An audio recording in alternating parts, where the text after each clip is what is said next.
RI अमीन और ARY नियुक्ति परीक्षा केन्द्र में व्यापक व्यवस्था नहीं अभियोग सारा राज्य परीक्षार्थी अभियोग करुँच केउठी माउस चलुनी केउठी शौचालय नहीं बहु परीक्षा केन्द्र में बसवा स्थान नहीं होटेल रे बा भड़ा घरे परीक्षा होउची साइबर कैफे और छोट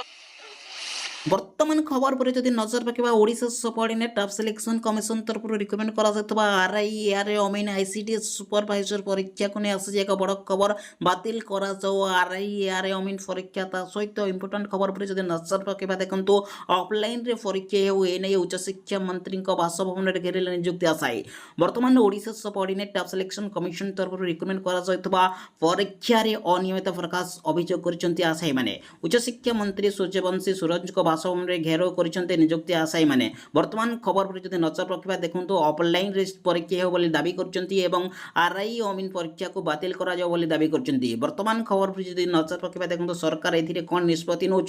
कौन ऑफलाइन परीक्षा करेंगे कौन बातिल करेंगे एवं बर्तमान खबर पर जब नजर रखा देखो पिला कौन कहते यार निश्चित रूप से देखो आम बर्तमान शिक्षा मंत्री उच्च शिक्षा मंत्री बासभवन सरकारी बासभवन सम्मुखें अच्छु आप देखुं अनेक छात्र छात्री रही जो मैंने कि प्रिपेरेसन करुले परीक्षा देती भी किसी जो युवक अच्छा युवती मैंने अच्छा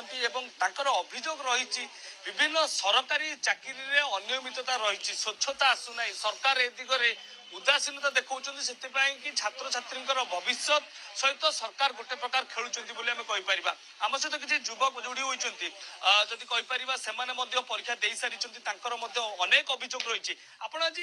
उच्चशिक्षा मंत्री बासभवन सम्मुखें आंदोलन करुले कौन आप मुख्य दाबी रही कौन आंदोलन आमर मुख्य दाबी रही एग्जाम रे किसी भी स्वच्छता रहुनी ये जो एग्जाम होची माने पूरा ओपन करप्शन करुचंदी आ जो संस्था को से पूरा करप्टेड से संस्था आगुरु भी बहुत फ्रॉड करिछि से करिकि भी ए संस्था को दउचंदी माने एग्जाम करिया पई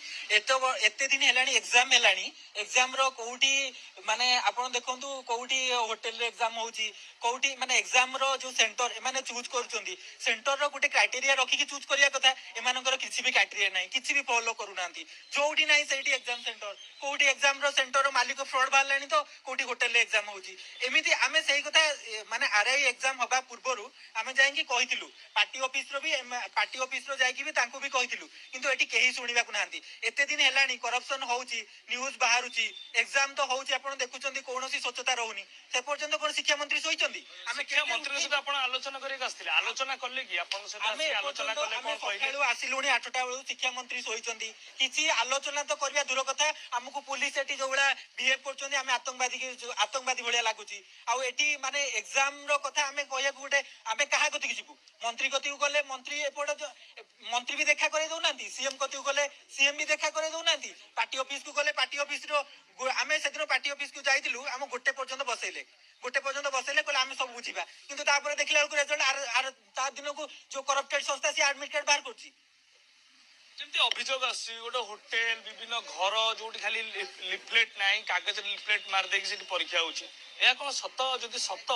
ताले सरकार ए दिगरे कार्यानुष्ठान कहीं नौना भावुं सरकार बर्तमान संपूर्ण शोई पड़ी सरकार शोई पड़ियार कारण ना पिला मानकर भविष्य सहित खेल होची आरआई अंगनवाड़ी सुपरवाइजर सबू परीक्षा आमर होची परीक्षार टाइमिंग जदि 10:30 रे तब से 12टा पर्यंत पिला एंट्री करना जदि एंट्री करा सिस्टम चलुनी आ परीक्षा कोठी होची ना आमर होची मालगोदाम तापरे जो आमर होटेल साइबर कैफे छोटे छोटे दुकान मानक परीक्षा करा पिला मानक पई पूरा अव्यवस्था आ परीक्षा जो 21 तारिख रु परीक्षा हेलानी सेबेठारु सबुदिन किछि प्रॉब्लम अछि आ एठी पिला कथा के सुनाती प्रति शिफ्ट रे करप्शन होची सिस्टम चालुनी आ बेसिकली जो संस्था आमे भाबु एठी संस्था परीक्षा करूची सेटा एटे ब्लैक लिस्ट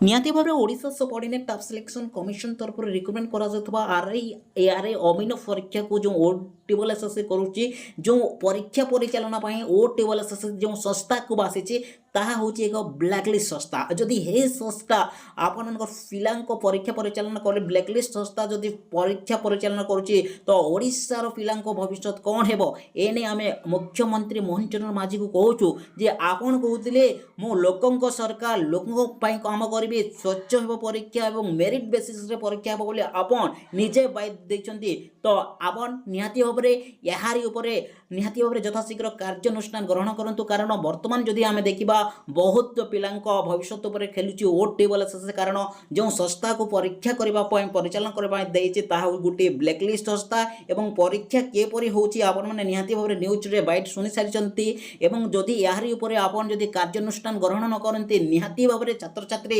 ରାଜରାସ୍ତାକୁ ଓହ୍ଲାଇବେ। ଓଡ଼ିଶାର 30ଟି ଜିଲ୍ଲା ଛାତ୍ରଛାତ୍ରୀ ସମସ୍ତେ ରାଜରାସ୍ତାକୁ ଓହ୍ଲାଇବେ। କାରଣ ଦେଖନ୍ତୁ ଯେଉଁମାନେ ଛାତ୍ର ଅଛନ୍ତି ବର୍ତ୍ତମାନ ପର୍ଯ୍ୟନ୍ତ ଚାକରାଇ ଆଶାୟୀ ଅଛନ୍ତି ନିହାତି ଭାବରେ ଏ ଭିଡ଼ିଓକୁ ସେୟାର କରନ୍ତୁ। କାରଣ ଆଜି ଯଦି ଆପଣମାନେ ତୁମ ପଢ଼ିବେ ପୁଣି ଆଗାମୀ ଟାଇମ୍ରେ ସେହିପରି ହେବ। ପୁଣି ଯଦି ତୁମ ପଢ଼ୁଛନ୍ତି ଆଗାମୀ ଟାଇମ୍ରେ ପୁଣି ଏମିତି ହେବ। ତେଣୁକରି ନିହାତି ଭାବରେ ଏହି ଭିଡ଼ିଓକୁ ଆପଣମାନେ ସାରା ଓଡ଼ିଶାରେ ସେୟାର କରନ୍ତୁ। ପ୍ରତ୍ୟେକ ଆଶାୟୀ ପ୍ରାର୍ଥୀ ଜାଣିବା ଦରକାର ଏବଂ ଏହାରି ଉପରେ ସରକାର ମଧ୍ୟ ଜାଣିବା ଦରକାର ଯେ କାର୍ଯ୍ୟାନୁଷ୍ଠାନ ନିହାତି ଭାବରେ ଗ୍ରହଣ କରନ୍ତୁ। ଯଦି ଏହିପରି ନ ହୁଏ ଆଗାମୀ ଟାଇମ୍ରେ ନିହାତି ଭାବରେ ଛାତ୍ରଛାତ୍ରୀମାନେ ଓଡ଼ିଶାର 30ଟି ଜିଲ୍ଲା ଛାତ୍ରଛାତ୍ରୀମାନେ ନିହାତି ଭାବରେ ରାସ୍ତାକୁ ଓହ୍ଲାଇବେ।